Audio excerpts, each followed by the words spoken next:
Магичниот инструмент и действениот звук на гајдата денеска се впишуваат во репрезентативната листа на нематеријални културни наследства на УНЕСКО од Македонија. Што ова признание значи за нас, за нашето културно богатство? Целата подготовка за впишување на гајдата како музички инструмент, како наше македонско нематеријално наследство, беше еден гломазен процес во кој учествував и јас.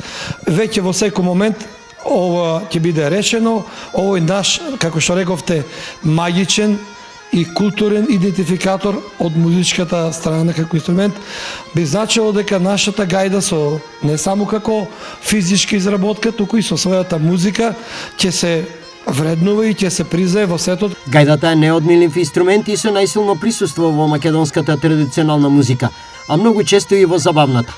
Од кога таа е во нашата традиција? Нема прецизни податоци од кога гајдата е присутна на нашата територија, меѓутоа според она што е пишано како извори, навистина многу одамна како инструмент кој што со текот на изминатите векови ја градил својата јазична, би рекол, и својот јазичен израз, така да можеме да кажеме дека македонската гајда со својот колорит, со својот начин на интерпретација, со својата музика, која што е нејзин резултат, е една од поуникатните во светот. Македонија има исклучителни мајстори кои владаат со овој инструмент, но кои се оние кои навистина треба да се споменат? Прв и неодминлив, кој што навистина беше и пионер на гајдата во поранешната Југославија и во нашата Македонија, тој е гајдаџијата Пецета Насоси, кој што со својот начин на интерпретација, со својот начин на размислување, формирање, обликување на македонската музика даде еден посебен израз. Овој инструмент нуди неверојатна можност за музички интерпретации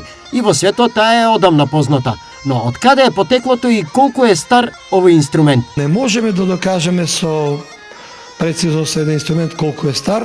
Може би треба да тргнеме од тоа овој инструмент до кога ќе се употребува и во однос на она што е пишано како инструменти.